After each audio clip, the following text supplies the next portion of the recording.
Hello students, welcome to my channel. Students, इस video में हम क्लास 12th केमिस्ट्री के सभी 5 नंबर वाले प्रश्नों को देखेंगे। इसमें 7 प्रश्नों को हमने लिया है, 7 प्रश्न को लिए हैं। इसमें अगर 7 प्रश्न आप लोग कर लेंगे तो इससे बाहर आप लोगों को पेपर में नहीं पूछा जाएगा। इसमें देखिए, पहला प्रश्न क्या लिए हैं हम। प्रथम कोटि की अभिक्रिया के वेग स्थिरांक का व्यंजक निर्धारित कीजिए। ये सभी प्रश्न अभी हम सॉल्व कराएंगे, आप लोगों को सॉल्व कर लेना है। उसके प्रथम कोटि की अभिक्रिया के वेग स्थिरांक का व्यंजक निर्धारित कीजिए। और सेकंड प्रश्न क्या है, अभिक्रिया की आणविकता और कोटि को परिभाषित कीजिए तथा अभिक्रिया की आणविकता एवं कोटि में अंतर स्पष्ट कीजिए। ये दिया गया है, ये कई बार पेपर में पूछा गया और पूछे जाने के चांसेस भी हैं। उसके बाद अगला प्रश्न जो है, क्लोरोफॉर्म बनाने, ये ऑर्गेनिक केमिस्ट्री से है। ये जो 2 प्रश्न थे ये फिजिकल केमिस्ट्री के थे और ये जो 5 प्रश्न लिए हैं ये ऑर्गेनिक केमिस्ट्री के हैं। इतना आप लोग पढ़ लेंगे, तो इससे बाहर आप लोगों को नहीं पूछा जाएगा। क्लोरोफॉर्म बनाने की प्रयोगशाला विधि कर लीजिएगा चित्र के साथ। और इसके बाद जो रासायनिक समीकरण इसका दिया जाएगा करने के लिए आप लोग बोला जाएगा तो करना रहेगा। उसके बाद डाई एथिल ईथर बनाने की प्रयोगशाला विधि, फॉर्मेल्डिहाइड बनाने की प्रयोगशाला विधि, फार्मिक अम्ल बनाने की प्रयोगशाला विधि, एसीटोन बनाने की प्रयोगशाला विधि। ये सभी जो लॉन्ग प्रश्न में पूछे जाएंगे आप लोगों को कर लेना है। तो देखिए, इसमें हम आप लोगों को एक पहला प्रश्न चलिए सॉल्व कराते हैं। तो वीडियो स्टार्ट करने से पहले आप लोग अगर चैनल पर नए हैं तो चैनल को सब्सक्राइब कर लीजिएगा। और उसके बाद इसका कॉपी पेन लेके इसे नोट भी कर सकते हैं या फिर शॉर्ट स्क्रीन लेते चलिएगा ताकि आप लोग पेपर में रिवीजन कर सकिए अच्छे से। चलिए वीडियो स्टार्ट करते हैं। इसमें पहला प्रश्न क्या दिया गया, प्रथम कोटि की अभिक्रिया के वेग स्थिरांक का व्यंजक निर्धारित कीजिए। इसका सलूशन देखिए पहले प्रश्न के पहले डालेंगे प्रश्न उत्तर संख्या। इस तरीके से डालिएगा कॉपी में, जो प्रश्न संख्या रहेगा यहाँ आप डालिएगा। उसके बाद हेडिंग डालिएगा प्रथम कोटि की अभिक्रिया, ऐसी अभिक्रिया जिसमें अभिक्रिया की दर अभिकारक की एक सांद्रता की घात पर निर्भर करता है, प्रथम कोटि की अभिक्रिया कहलाता है। सांद्रता की एक घात पर निर्भर करेगा तो प्रथम कोटि की अभिक्रिया कहलाएगा। इतना लिखने के बाद उसके बाद आप लोग स्टार्ट कीजिएगा। इसको मान लीजिएगा कि कोई अभिक्रिया इस प्रकार से स्टार्ट हो रहा है, कोई एक अभिक्रिया लिया गया है, इस प्रकार से स्टार्ट हो रहा है। ये उत्पाद इसका बन रहा है, उत्पाद इस प्रकार से स्टार्ट हो रहा है। इसे जब इसका प्रारंभ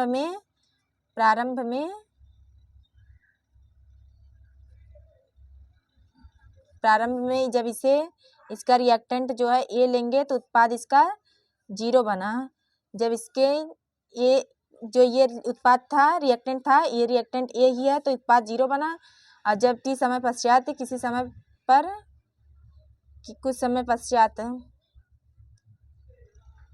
कुछ समय बीतने के बाद जब इसके ये रिएक्टेंट जो था इसमें से प्रोडक्ट एक्स, मान लीजिए प्रोडक्ट एक्स कम हुआ तो यहाँ पे उत्पाद क्या बन जाएगा, एक्स बन जाएगा।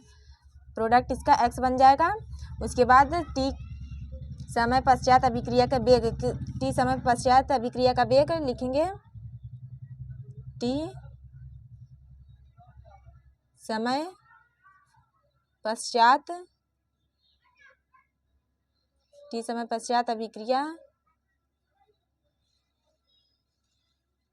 का वेग क्या होगा, इस अभिक्रिया का वेग क्या होगा, D x upon d T होगा। इसे वेग भी बोल सकते हैं और दर भी बोल सकते हैं। टी समय पश्चात इसका दर इस तरीके से भी बोल सकते हैं। प्रोपोर्शनल का चिन्ह लगाएंगे, प्रोपोर्शनल ए माइनस एक्स इस प्रकार से लिखेंगे। या फिर इसे जब हटाएंगे, प्रोपोर्शनल का जो साइन है इसे हटाएंगे तो इस तरीके से लिख सकते हैं, d x upon d t equal to में कि एक कांस्टेंट आएगा के ए माइनस एक्स।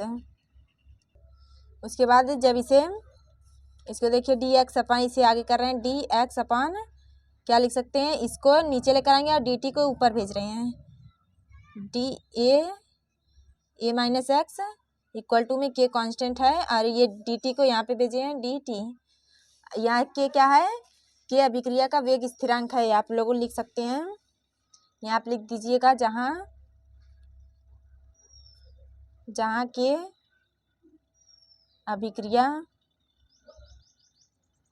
के अभिक्रिया का वेग स्थिरांक है अब समीकरण जो बनाए थे इसको समीकरण नंबर 1 बना लीजिए। ये जो है इसको समीकरण नंबर 1 बना लीजिए और समीकरण नंबर 1 का समाकलन करेंगे। समीकरण 1 का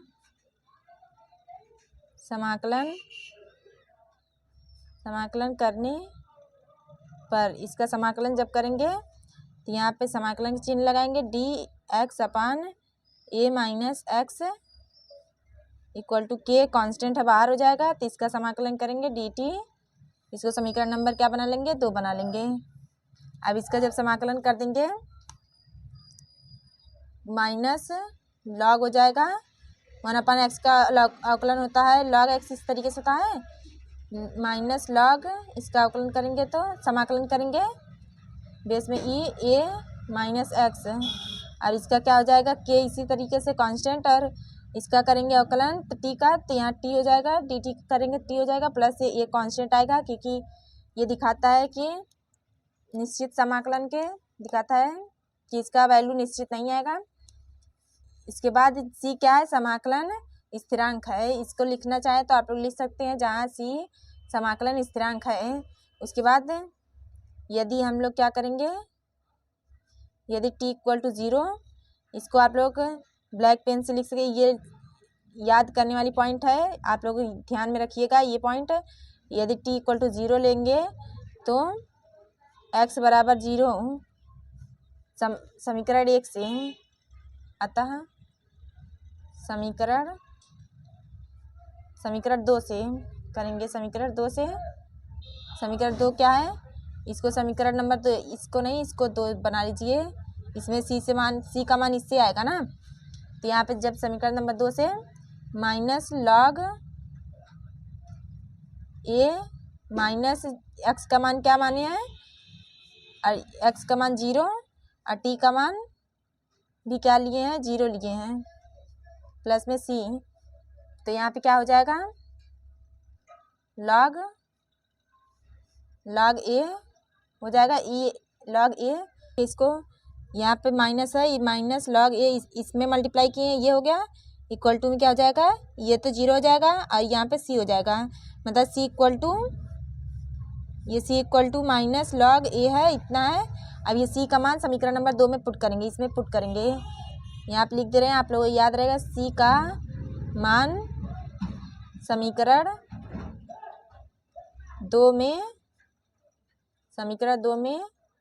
रखने पर, समीकरण 2 में रखेंगे ये सी का मान, ये जो सी का मान है समीकरण 2 में रखेंगे, log minus log A minus x equal to K T. यहाँ सी के स्थान पे क्या रखेंगे, ये माइनस हो जाएगा लॉग बेस में ई ए, इतना हो जाएगा। उसके बाद इसे आगे सॉल्व करेंगे।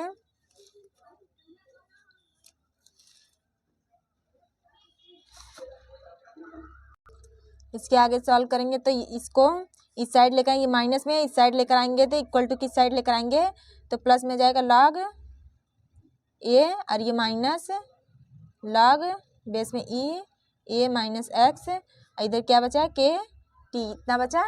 अब इसको क्या करेंगे, इन दोनों में से ये log m minus log n बराबर क्या लिख सकते हैं, लॉग एम अपान के एन, ये फार्मूला होता है, ये आप लोगों को फार्मूला आना चाहिए, ये सूत्र है, ये फार्मूला है। तो ये फार्मूला यहाँ पर अप्लाई कर रहे हैं, तो यहाँ लॉग हो जाएगा लॉग ई, इसको ए अपान में क्या है एन के स्थान पे ए माइनस एक्स है, इसको अप्लाई किए इक्वल टू के टी, या फिर क्या लिख सकते हैं, क्या बराबर क्या लिख सकते हैं, टी को इस साइड भेज दे रहे हैं, यहाँ टी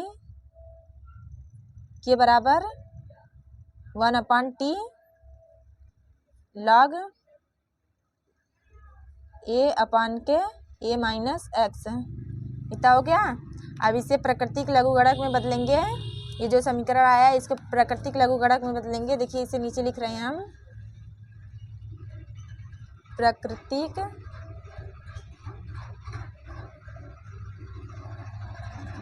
लघुगणक में बदलने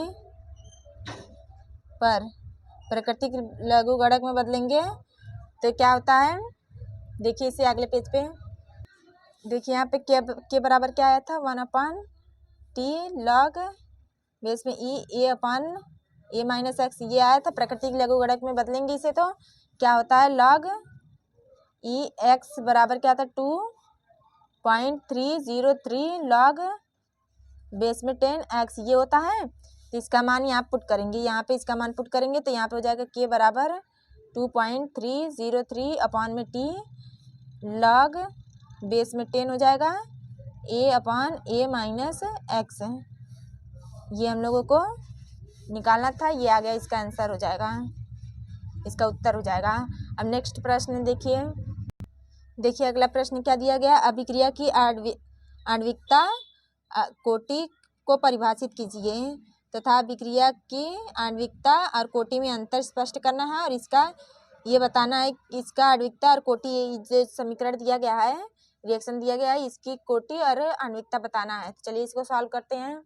अगले प्रश्नों के उत्तर देखिए, यहाँ डालिएगा प्रश्न उत्तर, जो संख्या रहेगा वहाँ ये डालिएगा। उसके बाद अभिक्रिया की आणविकता पूछा गया है उसमें और अभिक्रिया की कोटि की परिभाषा पूछा गया है, तो डालिएगा हेडिंग अभिक्रिया की आणविकता। उसके बाद किसी अभिक्रिया में भाग लेने वाले सभी अभिकारकों के कुल न्यूनतम अणुओं की संख्या को उस अभिक्रिया की आणविकता कहते हैं। जैसे मान लीजिए कोई अभिक्रिया लिया गया है, उसमें जितनी संख्या रहेगा अणुओं की, देखिए इसमें हम जो एग्जाम्पल इसमें लिए थे इसी के एग्जाम्पल के माध्यम से बता रहे हैं। ये देखिए 1 और 2 है, 2 अणु दिया गया है, इसमें आणविकता इसका 2 हो जाएगा। 1 अणु 2 अणु है तो इसका आणविकता 2 हो जाएगा। इस तरीके से किसी अभिक्रिया में भाग लेने वाले किसी अभिकारकों की कुल न्यूनतम संख्या अणुओं की संख्या को उस अभिक्रिया की आणविकता कहते हैं। और कोटि क्या होती है, अभिक्रिया कोटि अभिकारकों के अणुओं की वह न्यूनतम संख्या जिसका सांद्रता अभिक्रिया के वेग को निर्धारित करता है, अभिक्रिया की कोटि कहलाता है। इस तरीके से आप लोग लिखिएगा। ये जो हमारे पेन से लिखे हैं आप लोग ब्लैक पेन से यूज कीजिएगा, क्योंकि हरा पेन आप लोग नहीं यूज कर सकते हैं, तो इसे ब्लैक पेन से यूज कीजिएगा। इसमें और क्या बोला गया था, अभिक्रिया की आणविकता और कोटि में अंतर बताना है। इस तरीके से आप लोग हेडिंग डालिएगा। उसके बाद ये अभिक्रिया की आणविकता और अभिक्रिया की कोटि, इस तरीके से ब्रैकेट मतलब बॉक्स बना के इसमें लिखिएगा। पहला, अभिक्रिया में भाग लेने वाले अभिकारक अणुओं की संख्या अभिक्रिया की आणविकता कहलाती है और कोटि अभिक्रिया के वेग को प्रभावित करने वाले अभिकारक अणुओं की संख्या अभिक्रिया की कोटि कहलाती है। उसके बाद अगला क्या दिया गया है, दूसरा, अभिक्रिया की आणविकता शून्य नहीं हो सकती है और अभिक्रिया की कोटि शून्य भी हो सकती है। आणविकता जो है शून्य नहीं हो सकता है, कभी भी शून्य नहीं हो सकता है, और कोटि इसका शून्य भी हो सकता है। और जो इसका एक आप लोग ये भी लिख सकते हैं कि इसका जो आणविकता होता है सदैव पूर्णांक होगा, मतलब कि इस तरीके से, जैसे कि पूर्णांक मतलब 2, 4, 5, 6, 7, 8, 9, 10 इस तरीके से होगा और धनात्मक होगा, निगेटिव नहीं हो सकता है, निगेटिव नहीं हो सकता इसकी आणविकता। और इसकी जो कोटि होती है ये इसका भिन्न भी हो सकता है, मतलब दशमलव में भी आ सकता है और ऋणात्मक भी हो सकता है, धनात्मक, सब कुछ हो सकता है इसकी कोटि। और एक इसमें देखिए अभिक्रिया की आणविकता उसकी क्रिया विधि द्वारा ज्ञात करते हैं। आणविकता जो होती है क्रिया विधि द्वारा ज्ञात करते हैं और कोटि जो होता है प्रयोगों द्वारा ज्ञात करते हैं। आणविकता जो होती है क्रिया विधि से ज्ञात करेंगे और कोटि जो होता है प्रयोग द्वारा ही ज्ञात करेंगे। और आणविकता शून्य नहीं हो सकती है और कोटि शून्य हो सकती है, शून्य भी हो सकती है। और जो आणविकता होती है वो धनात्मक और पूर्णांक होगा और जो कोटि होती है इसका भिन्न भी हो सकता है और ऋणात्मक भी हो सकता है। इस तरीके से आप लोगों को करना है। और ये जो है ये तो परिभाषा है, इसे आप लोग याद कर लीजिएगा। उसके बाद इसमें क्या पूछा गया है, इसमें पूछा गया है इसका क्या आणविकता और कोटि बताना है इस रिएक्शन का। चलिए इसको देखते हैं। देखिए ये अभिक्रिया दिया गया है H2 + Cl2 प्रकाश की उपस्थिति में 2 HCl बना रहा है, तो इसकी आणविकता क्या हो जाएगी, एक यहाँ पे है, दिख नहीं रहा, मतलब एक है, तो इसकी आणविकता क्या हो जाएगी, 2 हो जाएगी, जुड़ के क्या हो जाएगी, 2 हो जाएगी। और इसकी कोटि क्या हो जाएगी, इसकी कोटि इसका शून्य हो जाएगा। ये प्रयोगों द्वारा निकाला जाता है। ये शून्य हो जाएगा इसकी कोटि, मतलब 1 है इसके, ये जो है 1 दिया गया है, संख्या 1 है यहाँ पे, तो यहाँ पे क्या हो जाएगा, शून्य हो जाएगा। उसके बाद इसकी आणविकता क्या हो जाएगी, 1 और 1 क्या हो जाएगी, 2 हो जाएगी। इसकी भी आणविकता क्या हो जाएगी, 2 हो जाएगी। इसकी आणविकता भी 2 हो जाएगी और इसकी कोटि क्या हो जाएगी, 1 2। फिर इसका आधा कर देंगे 1। ये ट्रिक हम बता रहे हैं, ऐसा होता नहीं है। इसका 1 हो जाएगा। इसका आंसर हो गया। अब अगला प्रश्न देखिए। अगला प्रश्न दिया गया, क्लोरोफॉर्म बनाने की प्रयोगशाला विधि। इस क्लोरोफॉर्म बनाने की प्रयोगशाला विधि डाई एथिल ईथर और फॉर्मल्डिहाइड, ये तीनों इस वीडियो में हम आप लोगों को बता दे रहे हैं। और जो ये 2 है बचा है, इसका वीडियो भी कल तक अपलोड कर देंगे। अगर नहीं अपलोड कर पाएंगे तो आप लोग खुद से भी इसे एक बार देख लीजिएगा। अगर नहीं भी करेंगे फिर भी चल जाएगा, क्योंकि अथवा करके पेपर में आता है लॉन्ग करने के लिए ना, तो अथवा करके आता है, तो आप लोग इसे छोड़ भी सकते हैं। ये तीनों कंपलसरी ये कर लीजिएगा। तो चलिए, इस वीडियो में तीनों रहेगा, ऐड कर देंगे। ये वीडियो हम पहले से बनाए हुए हैं चैनल पे, आप लोगों के एक ही वीडियो में इंक्लूड करके देते रहे हैं, ताकि आप लोगों को भटकना ना पड़े। स्टूडेंट्स, अगर आप भी क्लास 12th में हैं और बोर्ड एग्जाम 2024 देने जा रहे हैं, तो ये वीडियो आप लोगों के लिए बेहद इंपॉर्टेंट होने वाला है। इसमें हम डाई एथिल ईथर बनाने की प्रयोगशाला विधि देखेंगे, जो 5 नंबर के पेपर में पूछा जाता है, पूछे जाने के चांसेस भी हैं। इसमें देखिए विधि, सबसे पहले हम आप लोगों को फिगर बताएंगे, उसके बाद यहाँ फिगर आप लोगों को साइड में बना लेना है। उसके बाद ये जो है इसको साइड में लिखना है। तो सबसे पहले फिगर देखिए, फिगर है ये बर्नर लिया गया है, ये फ्लक्स है। फ्लक्स गोल पेंदी के फ्लक्स में एथिल एल्कोहल प्लस शांत सल्फ्यूरिक अम्ल के 2:1 के अनुपात में लिया गया है। यार ये फ्लक्स जो लिया गया है, ये बालू उष्मांक पर गर्म करेंगे 140 डिग्री सेल्सियस पर। 140 डिग्री सेल्सियस पर गर्म करेंगे बालू उष्मांक पर। बालू उष्मांक पर इसलिए गर्म करेंगे, ये कांच जो फ्लक्स होता है कांच का बना होता है, उसमें एक स्थान पर लगेगा तो कांच टूटने के चांसेस होते हैं। तो इसको कम करने के लिए तो बालू उष्मांक पे गर्म किया जाता है, ताकि ये फ्लक्स पर आज जो गर्म हो, ये समान रूप से गर्म हो। तो इसके बाद गर्म होने के बाद जो यहाँ पे प्राप्त होगा ईथर बर्फ के जल में जो प्राप्त होगा, ग्राही पात्र में एकत्रित होने लगता है। इस प्रकार से ईथर में सल्फ्यूरिक अम्ल, इस प्रकार जो प्राप्त होगा इसमें सल्फ्यूरिक अम्ल और एल्कोहल तथा जल की अशुद्धियाँ होती हैं। इसमें जो प्राप्त होगा सल्फ्यूरिक अम्ल, इसमें एल्कोहल तथा जल की अशुद्धियाँ होती है। और इन अशुद्धियाँ जो प्राप्त होगी, इनको दूर करने के लिए हम लोग कास्टिक सोडा का विलयन और कैल्शियम डाइक्लोराइड के विलयन को प्रयोग करेंगे, ताकि शुद्ध डाई एथिल ईथर बना सकें। इस फिगर को आप लोग साइड में बना लीजिएगा। तो चलिए आप लोग अब इसका थ्योरी देखते हैं कि जो फिगर में आप लोगों को समझाए हैं वही इसमें लिखे हैं अपने लैंग्वेज में, ताकि आप लोगों को याद करने में कोई भी प्रॉब्लम ना हो। तो यहाँ पे आप लोग फिगर ड्रा कर लीजिएगा। यहाँ देखिए, सर्वप्रथम एक गोल पेंदी के आसवन फ्लक्स में एक एथिल एल्कोहल तथा सल्फ्यूरिक अम्ल के मिश्रण को 2:1 के अनुपात में लेकर बालू उष्मांक की सहायता से गर्म करते हैं। 140 डिग्री पर गर्म करने से ईथर बर्फ के जल में रखे ग्राही पात्र में एकत्रित होने लगता है। इस प्रकार प्राप्त ईथर में सल्फ्यूरिक अम्ल, इस प्रकार जो प्राप्त होता है ईथर, इसमें सल्फ्यूरिक अम्ल, एल्कोहल तथा जल की अशुद्धियाँ होती हैं। और इन अशुद्धियों को जब दूर करने के लिए कास्टिक सोडा तथा विलयन कैल्शियम डाइक्लोराइड के विलयन का प्रयोग करते हैं। इतना आप लोगों से जैसे विधि पूछा जाए, विधि कीजिएगा, प्रयोगशाला विधि, रासायनिक गुण पूछा जाए, जितना पूछा जाए आप लोग उतना आप लोगों को करना रहेगा। इसमें देखिए फिर प्रयोगशाला में एथिल एल्कोहल व सांद्र सल्फ्यूरिक अम्ल को 140 डिग्री सेल्सियस तक गर्म करने से डाई एथिल ईथर प्राप्त होता है। क्या है एथिल एल्कोहल? एथिल एल्कोहल का सूत्र क्या आता है? C2H5OH, एथिल एल्कोहल है ये। यहाँ पे लिख दीजिए एथिल एल्कोहल,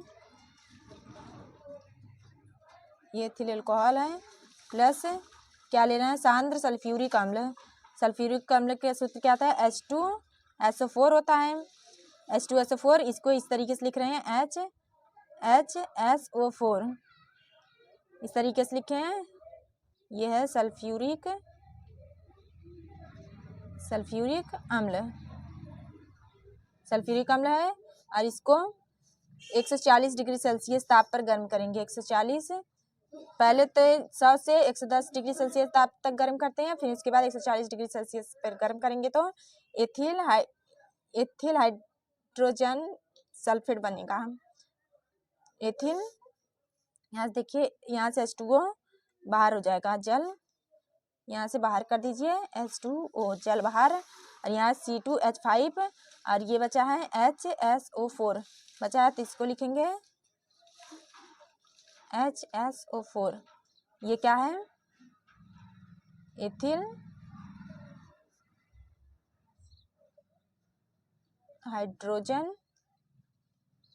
हाइड्रोजन सल्फेट है,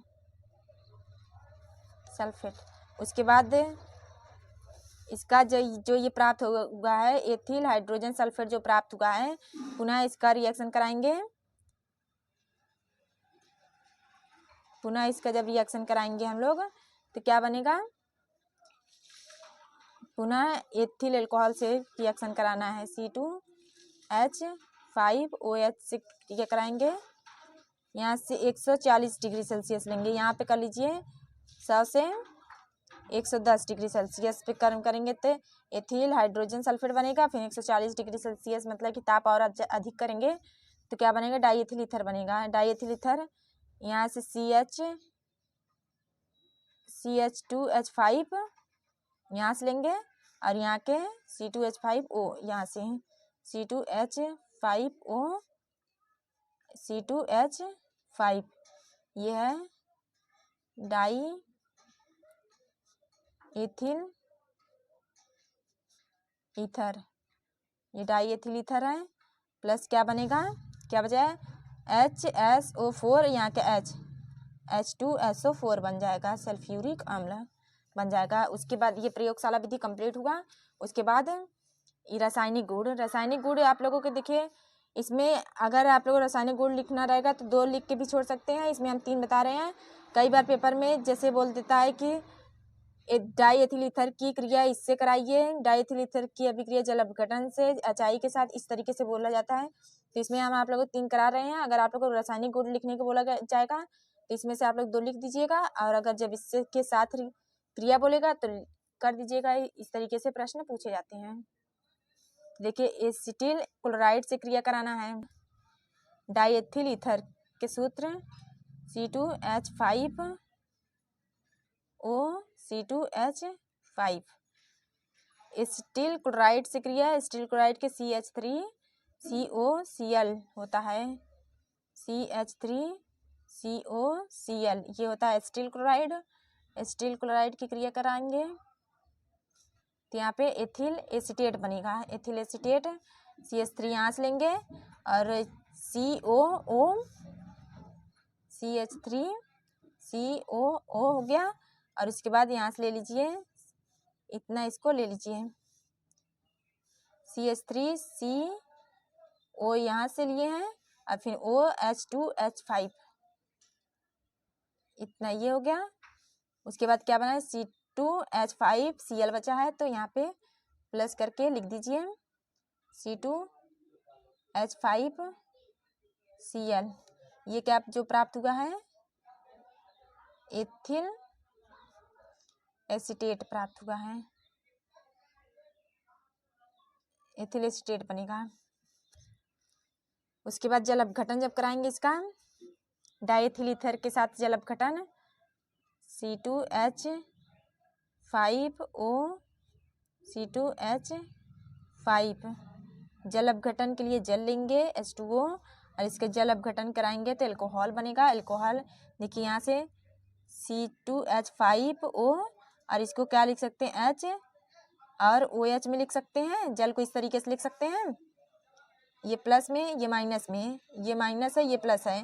ये प्लस वाले को माइनस के पास कर दीजिए और इस प्लस वाले को इस माइनस के साथ कर दीजिए। इस तरीके से भी आप लोग रिएक्शन कर सकते हैं। यहाँ C2H5OH प्लस C2H5OH, यह है alcohol.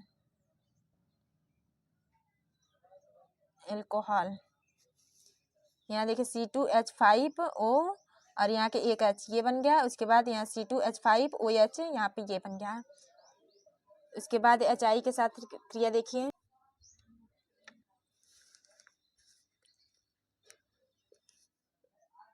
C2H5 diethyl ether C2H5O C2H5 किसके साथ गर्म करना है? प्लस H2 के साथ, HI के साथ गर्म करेंगे। जब गर्म करेंगे तो क्या बनेगा? C2 यहाँ पे 2 मोल लीजिए, इसका 2 मोल नहीं, यहाँ पे है तो बन जाएगा C2, यहाँ के C2H5OI C2H5 और यहाँ से I लीजिए, यहाँ से I ये 2 है, ये जो है C2H5 2 है तो यहाँ पे 2 लगा दीजिए। और यहाँ पे I यहाँ से लिए हैं तो I यहाँ से लिए हैं, आयोडीन यहाँ से लिए हैं, आयोडाइड, तो इसे लिखेंगे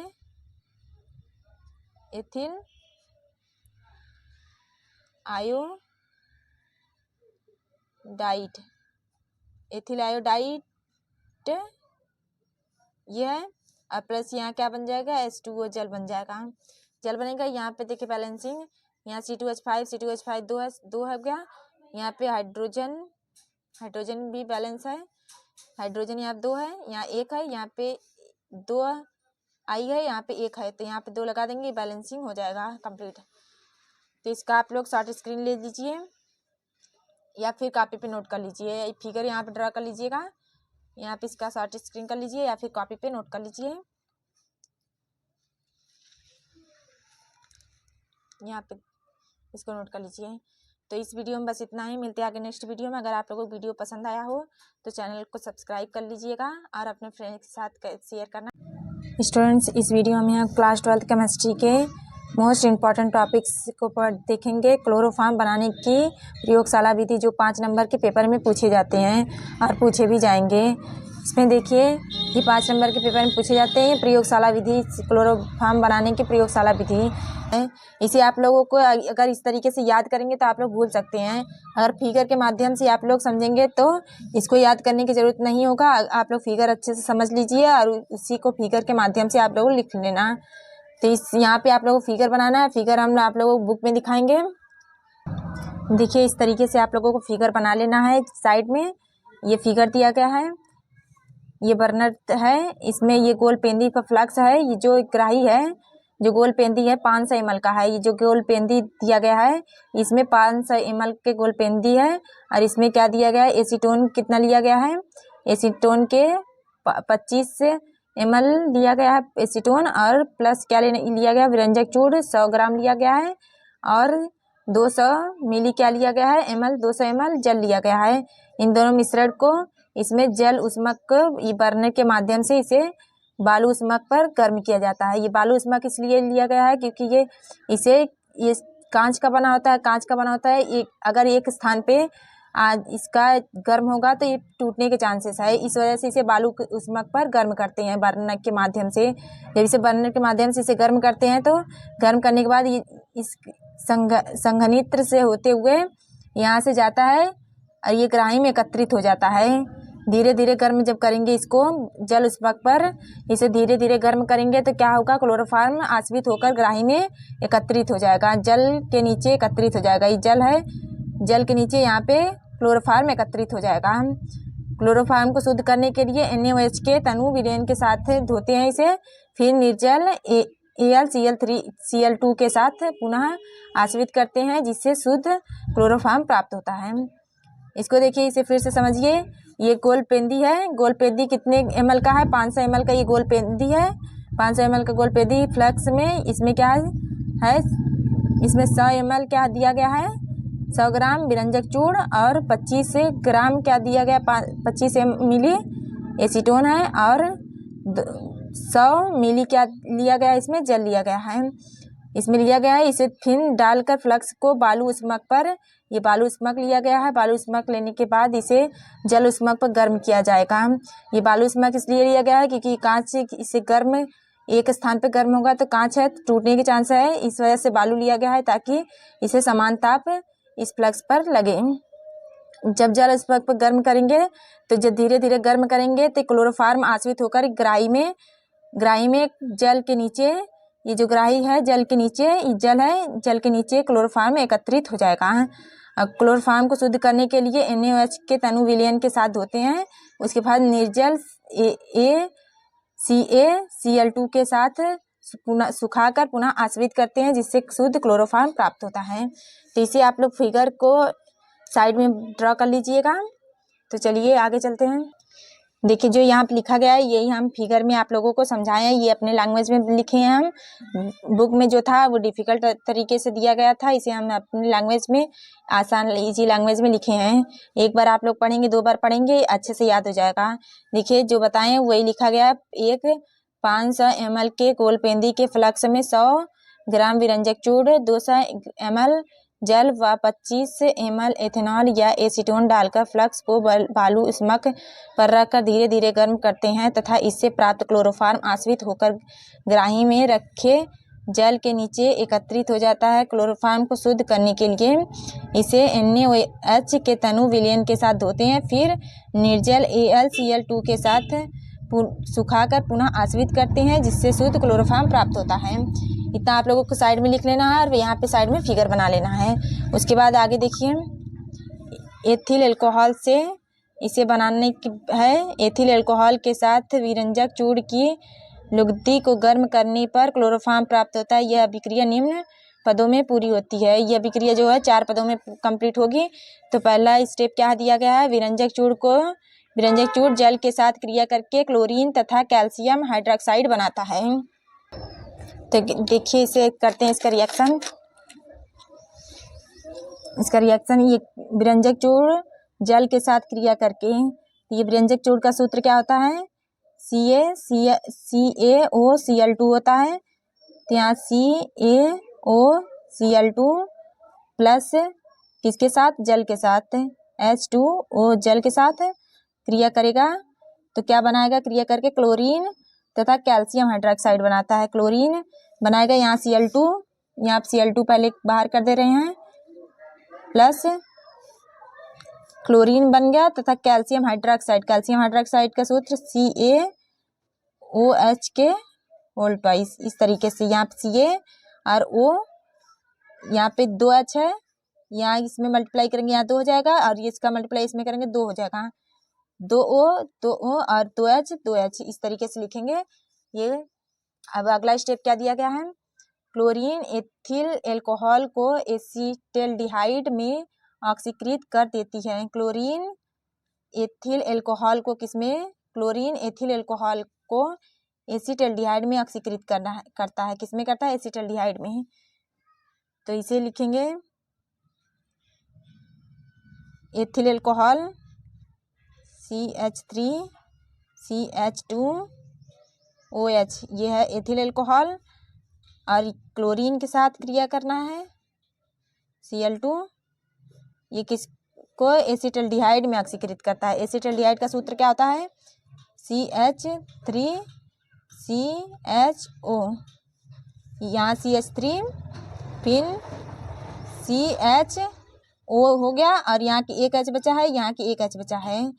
तो ये क्या हो जाएगा, यहाँ पे प्लस क्या हो जाएगा, यहाँ Cl बचा है तो यहाँ पे HCl हो जाएगा, HCl, और यहाँ 2H है और यहाँ 2 Cl है तो यहाँ पे 2 लगा देंगे बैलेंसिंग के लिए। इसके बाद अगला स्टेप देखिए, ये 4 स्टेप में कंप्लीट होता है। अगला स्टेप दिया गया है रहेगा क्लोरीन एसीटल्डिहाइड का क्लोरीनीकरण करके इसे ट्राइक्लोरो एसीटल्डिहाइड क्लोरल में परिवर्तित कर देता है। क्लोरीन एसीटल्डिहाइड का क्लोरीनीकरण करके ट्राइक्लोरो एसीटल्डिहाइड में परिवर्तित करता है। तो इसे करेंगे CH3CHO प्लस क्लोरीन, तो यहाँ पे Cl2 लेंगे, इसकी क्रिया कराएंगे, एसीटल्डिहाइड है, यहाँ पे क्या हो जाएगा, जब रिएक्शन करेगा Cl ट्राई क्लोरो एसिटल्डिहाइड में परिवर्तित करता है। ट्राई क्लोरो, तो यहाँ पे इसका सूत्र होता है CCl3CHO। CHO यहाँ से लिए हैं और यहाँ पे बैलेंसिंग के लिए 3 जब लगाएंगे, यहाँ 3 दूनी 6 हो जाएगा, तब 6 हो जाएगा तो यहाँ पे HCl निकलेगा। HCl के बैलेंसिंग के लिए यहाँ पे 3 लगाएंगे। देखिए बैलेंस हो गया। Cl3 यहाँ 6 है, यहाँ Cl3, ये बैलेंस हो गया। इसके बाद C और यहाँ C, ये बैलेंस हो गया, कार्बन बैलेंस हो गया। इस तरीके से आप लोग करेंगे। उसके बाद आगे अगला स्टेप है प्राप्त क्लोरल कैल्शियम हाइड्रोक्साइड से अपघटित होकर क्लोरोफॉर्म बनाता है। प्राप्त जो है क्लोरल है, ये जो प्राप्त क्लोरल है, ये क्लोरल प्राप्त हुआ है कैल्शियम हाइड्रोक्साइड से। जो प्राप्त हुआ है ये कैल्शियम हाइड्रोक्साइड से अपघटित होकर क्या बनाएगा, क्लोरोफॉर्म बनाएगा। इसको इसके साथ किसके साथ है, कैल्शियम हाइड्रोक्साइड से। कैल्शियम हाइड्रोक्साइड का सूत्र Ca, इस तरीके से लिख रहे हैं OH, और यहाँ पे OH इस तरीके से लिख सकते हैं, प्लस इसको लिख रहे हैं CCl3CHO। इसका क्या लेंगे, 2 मोल लेंगे। CCl3CHO, इसका रिएक्शन जब होगा तो यहाँ देखिए इस तरीके से इसका 2H इसमें से और ये इसको इसमें से लेके क्या बनेगा, 2 मोल क्या बनेगा, CHCl3। यहाँ पे C2C और 2H और Cl3 2 Cl3, ये हो गया क्लोरोफॉर्म। ये है क्लोरोफॉर्म। उसके बाद जो क्या बचा है, प्लस यहाँ CHO बचा है और यहाँ पे CaOO, तो इसको क्या बनाएंगे, कैल्शियम फार्मेट। कैल्शियम फार्मेट के HCOO के वोल्टाइज Ca, इस तरीके से बनाएंगे कैल्शियम फार्मेट। ये कैल्शियम फार्मेट है। यहाँ Ca यहाँ पे है, फिर O दोनों O यहाँ पे है, फिर CHO 1 2 3 4, तो यहाँ पे 2 है और इसका 2 का मल्टीप्लाई कर देंगे 4 हो जाएगा। इस तरीके से ये बैलेंसिंग हो गया। उसके बाद रासायनिक गुण देखिए, रासायनिक गुण है इसका ऑक्सीकरण। क्लोरोफॉर्म सूर्य के प्रकाश की उपस्थिति में ऑक्सीजन से क्रिया करके विषैली गैस फास्फीन बनाता है, इसलिए इसको रंगीन बोतल में रखा जाता है। तो देखिए इसे, क्लोरोफॉर्म सूर्य के प्रकाश की उपस्थिति में ऑक्सीजन से क्रिया करता है। क्लोरोफॉर्म के सूत्र CHCl3 प्लस क्या लेना है, ये क्लोरोफॉर्म सूर्य के प्रकाश की उपस्थिति लेना है, ऑक्सीजन से क्रिया कराना है O2, और किसकी उपस्थिति लेना है, सूर्य के प्रकाश की उपस्थिति, सन लाइट की उपस्थिति लेना है और ऑक्सीजन से क्रिया कराएंगे क्लोरोफॉर्म के। यह है क्लोरोफॉर्म। इसके जब रिएक्शन करेगा तो क्या बनाएगा, फास्फीन गैस बनाएगा। फास्फीन गैस के CO, यहाँ COCl2 और इससे और प्लस क्या बनाएगा, HCl बनाएगा। ये क्या है, फास्फीन गैस है। ये यहाँ पे देखिए HCl, यहाँ पे बैलेंसिंग के लिए 2 लगा दीजिए और यहाँ पे बैलेंसिंग के लिए 2 और यहाँ पे 2। अब देखिए बैलेंस हो गया है। यहाँ CH, यहाँ Cl 3 दूनी 6 Cl है, यहाँ पे 2 2 4 4 2 6 Cl बैलेंस हो गया। और कार्बन के देखिए, कार्बन यहाँ पे 2 कार्बन है और यहाँ पे 2 कार्बन और 2 कार्बन 4 कार्बन, यहाँ पे 3 दूनी 6 ऑक्सीजन पहले बैलेंस किए हैं, ऑक्सीजन बैलेंस है, 2 ऑक्सीजन यहाँ पे है, 2 ऑक्सीजन यहाँ पे है, ऑक्सीजन भी बैलेंस है, हाइड्रोजन बैलेंस है, 2 हाइड्रोजन यहाँ पे है और इधर 2 हाइड्रोजन। और यहाँ पे कितना कार्बन है, यहाँ पे कार्बन की संख्या 2 दूनी 4, 4 कहाँ है, ये तो Cl के साथ लगा Cl2 ना, तो यहाँ पे 2 कार्बन है और यहाँ पे 2 कार्बन है, तो ये बैलेंस है, बैलेंस हो गया, बैलेंस किया गया है। उसके बाद रासायनिक गुण अगला है एसीटोन के साथ क्रिया। क्लोरोफार्म जो है एसीटोन के साथ क्रिया करके क्लोरीटोन बनाता है, जिसका उपयोग औषधि के रूप में किया जाता है। क्लोरोफार्म एसीटोन का सूत्र क्या था, CH3COCH3 प्लस क्लोरोफार्म का सूत्र CHCl3। ये क्या है, एसीटोन है और ये क्या है, क्लोरोफार्म है, क्लोरोफार्म। ये क्रिया करके क्या बनाएगा, इसको जो है इस तरीके से ये H को इस साइड लीजिए, देखिए इस तरीके से इस फिगर को, ये बीच के कार्बन के यहाँ पे लिखिए, उसके बाद इस साइड CH3 लगाइए, एक CH3 इस साइड, एक CH3 इस साइड, इस तरीके से लगाइए और ये जो ऑक्सीजन है इस साइड निकालिए। उसके बाद यहाँ पे हाइड्रोजन, एक हाइड्रोजन यहाँ के आके, ये जो हाइड्रोजन यहाँ का है यहाँ पे जोड़ दीजिए। उसके बाद ये CCl3 यहाँ पे जोड़ दीजिए, CCl3। ये क्लोरीटोन है, ये बनेगा। और इसमें भौतिक जो है भौतिक क्रिया, भौतिक गुण जो पूछा जाता है ये नहीं पूछा जाएगा, क्योंकि ये सिलेबस में नहीं है, आप लोगों के सिलेबस से इस बार के सिलेबस में नहीं है। तो इतना आप लोग कल देंगे तो 5 नंबर आप लोगों के मिल जाएंगे। तो वीडियो कैसा लगा कमेंट करके बताइएगा और अपने फ्रेंड्स के साथ शेयर जरूर कीजिएगा था, और चैनल पर नए आए तो चैनल को सब्सक्राइब जरूर कीजिएगा था। स्टूडेंट्स, अगर आप भी क्लास 12th में और बोर्ड एग्जाम 2024 देने जा रहे हैं तो ये वीडियो आप लोगों के लिए बेहद इंपॉर्टेंट होने वाला है।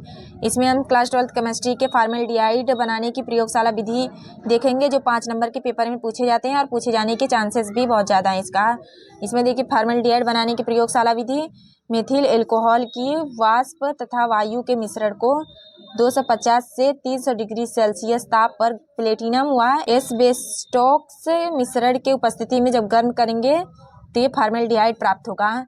तो इसका केमिकल फार्मूला, इसका रिएक्शन देखेंगे। जब इसका रिएक्शन करेंगे मेथिल एल्कोहल की, इसका मेथिल एल्कोहल लेंगे पहले CH3OH, इसका रिएक्शन लिखेंगे को वायु के मिश्रण, वायु लेंगे प्लस O2, ये क्या है मेथिल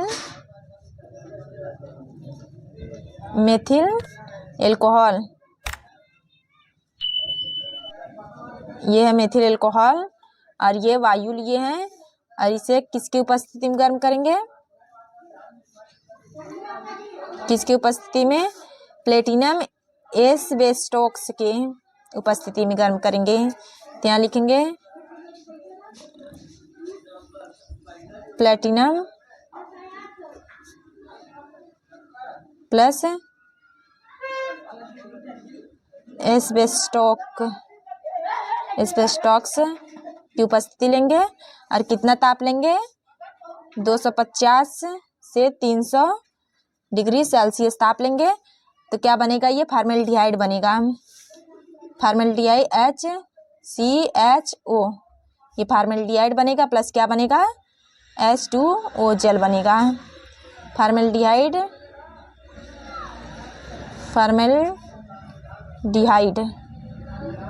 ये बनेगा।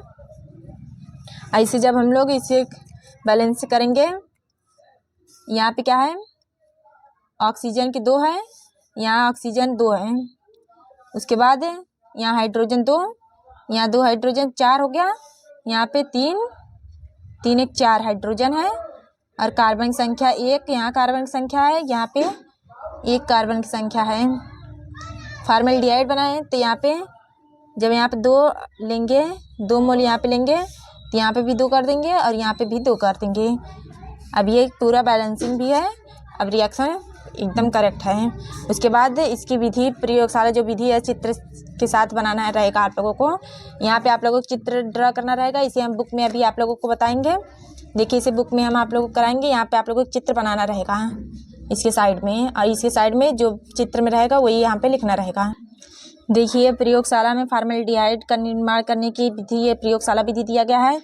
ये बर्नर दिया गया है, इसे गर्म करना है। इसमें जो है गोलपेंदी लिया गया है। इसमें मेथिल अल्कोहल लिया गया है। मेथिल अल्कोहल के 40 डिग्री सेल्सियस ताप पर और प्लेटिनम एस्बेस्टॉक्स वे गर्म करेंगे। लाल रक्त तब तक इसे गर्म करेंगे। उसके बाद इसे गर्म करेंगे।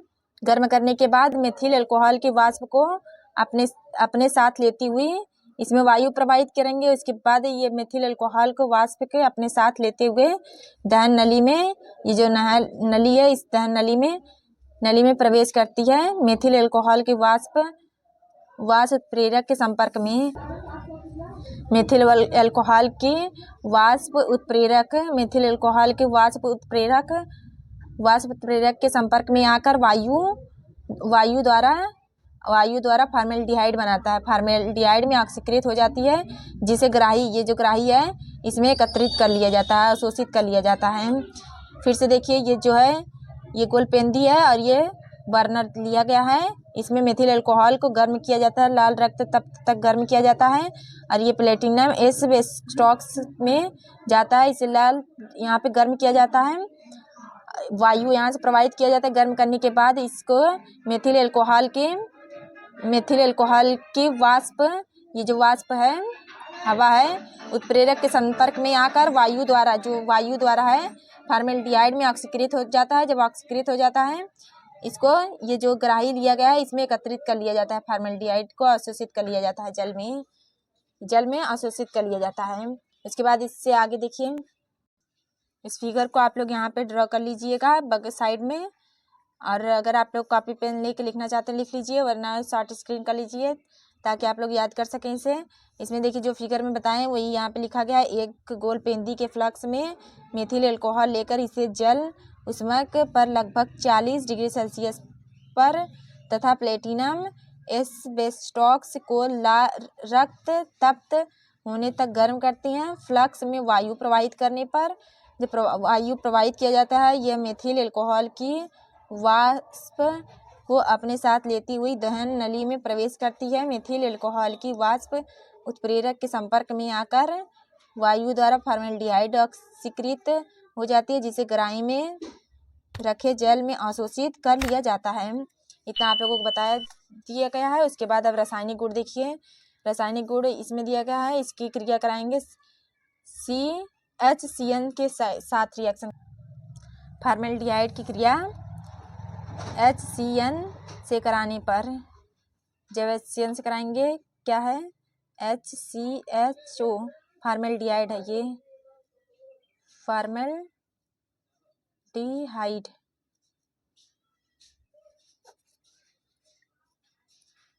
फॉर्मेल्डिहाइड प्लस किससे कराना है HCN से कराना है, हाइड्रोजन साइनाइड से कराना है।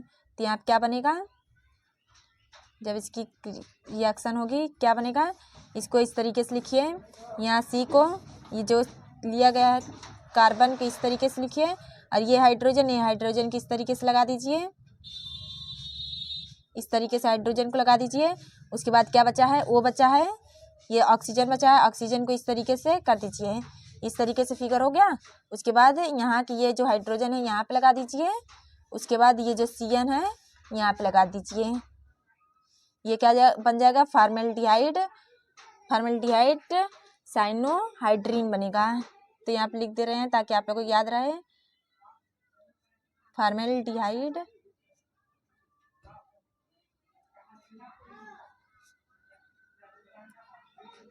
साइनोहाइड्रीन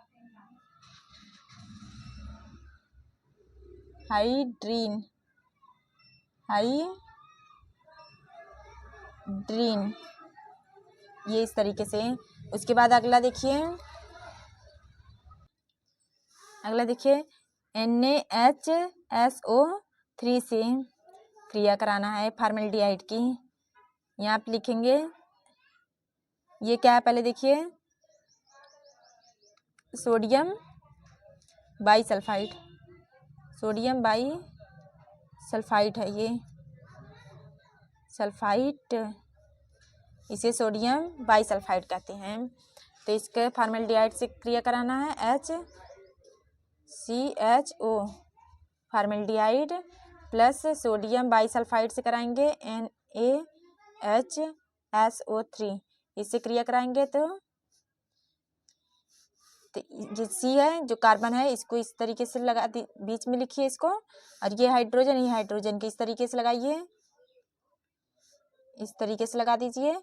उसके बाद ये जो ऑक्सीजन है इसको इस तरीके से लगाइए। उसके बाद ये जो हाइड्रोजन यहाँ का है यहाँ पे, और उसके बाद क्या बचा है, NaSO3 बचा है, इसको यहाँ पे लगा दीजिए, SO3Na, ये क्या बनेगा, फॉर्मेल्डिहाइड सोडियम बाईसल्फाइड। तो लिख रहे हैं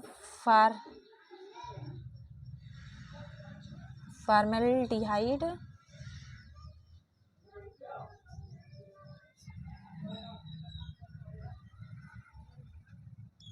सोडियम बाईसल्फाइड,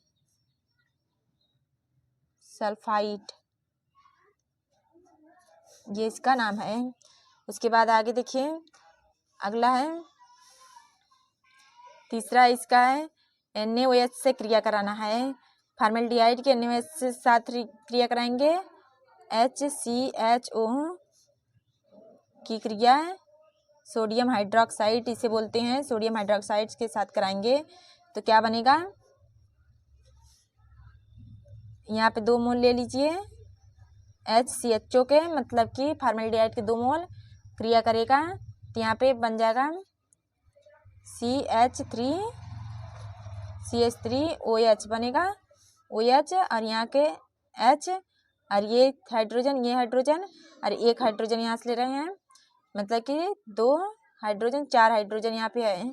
4 हाइड्रोजन में से 3 हाइड्रोजन लिए हैं और 3 हाइड्रोजन लिए और एक हाइड्रोजन यहाँ पे लिए हैं, एक हाइड्रोजन बचा है तो एक हाइड्रोजन इसके साथ यहाँ पे आ गया। और ये C, यहाँ पे 2 ऑक्सीजन है तो यहाँ पे 2 ऑक्सीजन, एक कार्बन जो है यहाँ पे लिए हैं, एक कार्बन बचा है तो यहाँ पे ले रहे हैं। यहाँ पे 2 ऑक्सीजन है तो दोनों ऑक्सीजन को यहाँ पे ले रहे हैं, और ये सोडियम एक बचा है तो यहाँ पे सोडियम ले रहे हैं। तो ये क्या बन जाएगा, सोडियम फॉर्मेट। तो बस इस वीडियो में इतना ही, मिलते हैं आगे नेक्स्ट वीडियो में। अगर आप लोगों को वीडियो अच्छा लगा हो तो वीडियो को लाइक कीजिएगा और अपने फ्रेंड्स के साथ शेयर जरूर कीजिएगा, और चैनल पर नए आए तो चैनल को सब्सक्राइब जरूर कीजिएगा। इसका आप लोग शॉर्ट स्क्रीन करना चाहते हैं तो शॉर्ट स्क्रीन कर लीजिए, और कॉपी पे लिखना चाहते हैं तो कॉपी पे लिख सकते हैं।